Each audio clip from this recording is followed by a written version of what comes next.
Hi everyone, and welcome to EGX Rezzed 2018.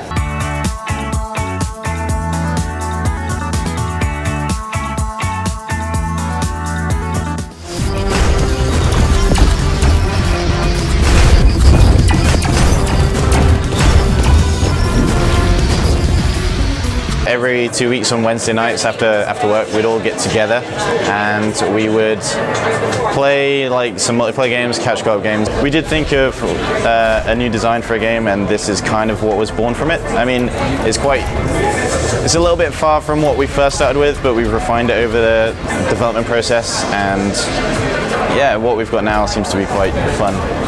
And the biggest thing we try to aim for is to reduce the mechanics and control the complexity to as little as possible.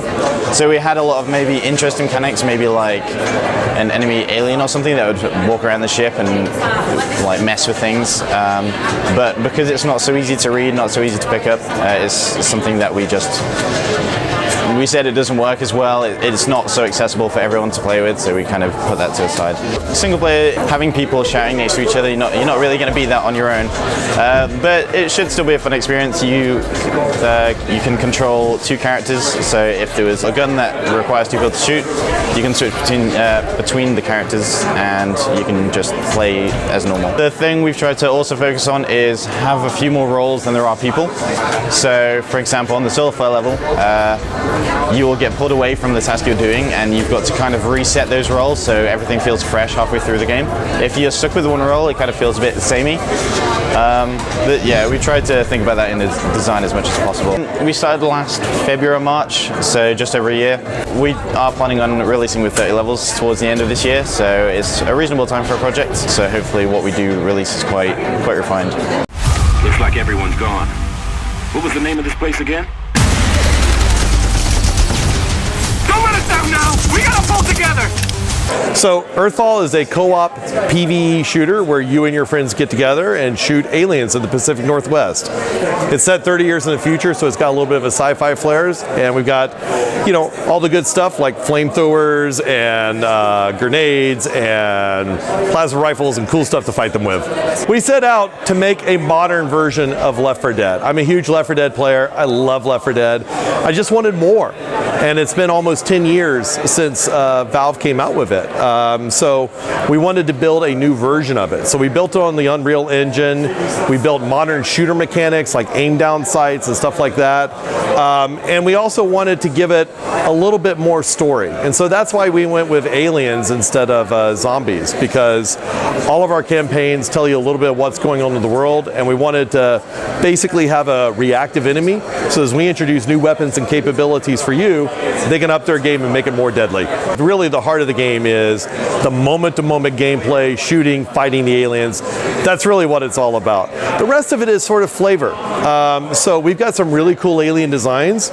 We've got a new alien called the Blackout that's sort of writhing massive tentacles that's got a force field around it, and it flies around the battlefield and hunts you down. I mean, it's really awesome and fun. And the other thing that we want to do is we actually have like an interesting story behind these aliens. So it starts off and you just see them running around trying to eat you. And you know, it's video games. You're like, oh, well, that's what they do. And then you find out, no, there's actually a larger reason and a bigger plan behind all of that. So we think as players find out what's going on and we introduce new aliens, there's going to be a really interesting theme that goes through and links all of them. It's an action game, right? So we don't want to stop and tell the story. But the way we've been able to sort of put it a little bit in the background for you to see and to learn, and the lore system and the stories we've been able to tell with it. So the lore system, you can find things in the game and click on them, that unlocks lore. As you spend more time like using this gun or killing that alien, you find out more lore.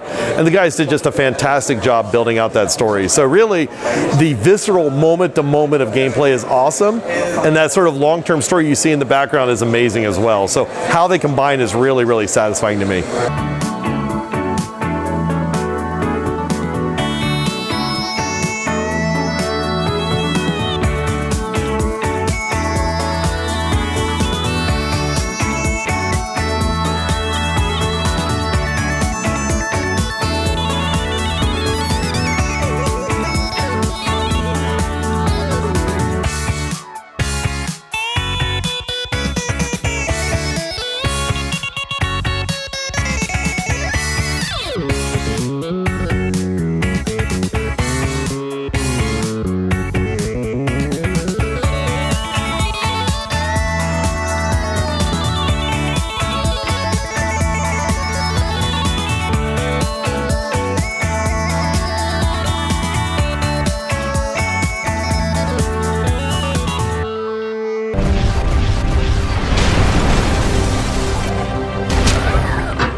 So the story is based on the idea that there's this alien virus called the Pandora virus that has been dormant on Earth for a while, and you, the player, play the role of the Phoenix Project, which is an organisation set up to research previous outbreaks, and then you've got to struggle for humanity to survive. But from the player's point of view, you have to find a solution to this alien threat.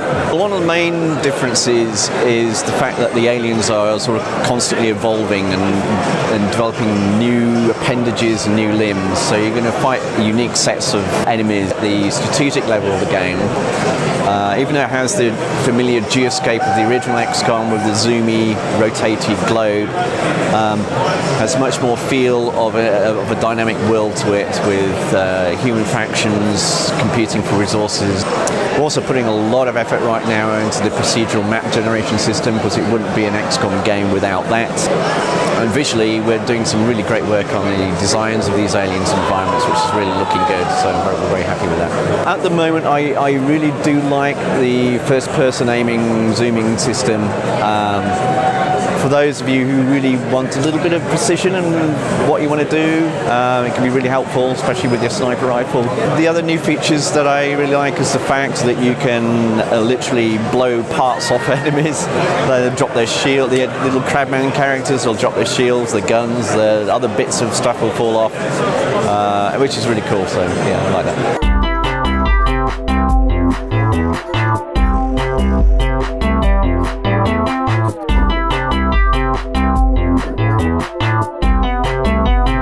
So Phogs takes you and a friend on a double-ended dog adventure where you each control one end of a double-ended dog that has a big gelatinous midsection, and you explore a world full of surprises and puzzles to solve, secrets to find. It was actually, we really wanted to make a co-op game, and two of us were sitting down trying to think, how can we make people work together in a game? And first thing that came to mind was try and connect them.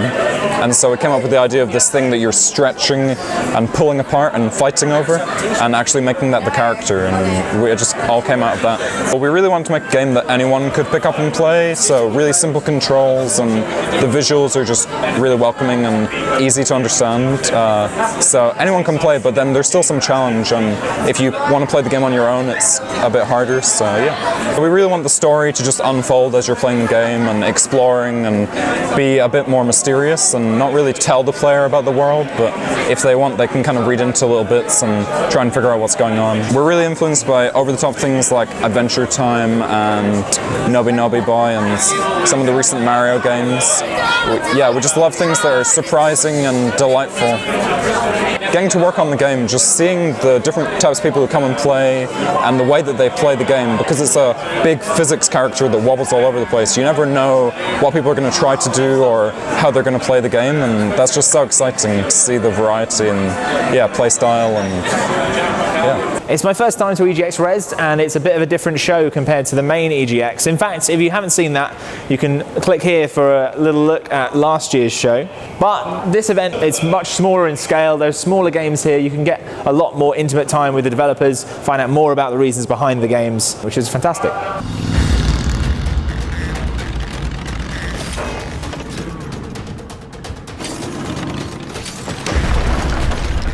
The Catastronauts is, first of all, it's like our first big game that we're actually making. It's kind of like a platformer with combat racing elements, but we also wanted to add some puzzle elements to the levels. So it's going to be a little bit mixture of different genres. The company before made some trial games, and right now we're just using the experience that we have in trials to develop something different, like adding, combat, fighting, second lane, vertical driving, so it looks really, really nice. The player gets like 4 different characters with different skills and different bikes, so you can choose the characters according to the situation you face on the level. Personally, I do enjoy vertical driving, really do. And using special skills of the characters also gives you a lot of nice excitement, because with all the VFX that we have, it's pretty spectacular. And it also, you actually, when you do something on the controls, you see it in the game. So you get the feedback right at the bat, and it feels really, really nice. Hope you enjoyed that little look around EGX Rezzed 2018. Be sure to subscribe for more from Past the Controller, and check out the site now for Rob's views on the excitement of the weekend and even a little insight into the after party. Bye!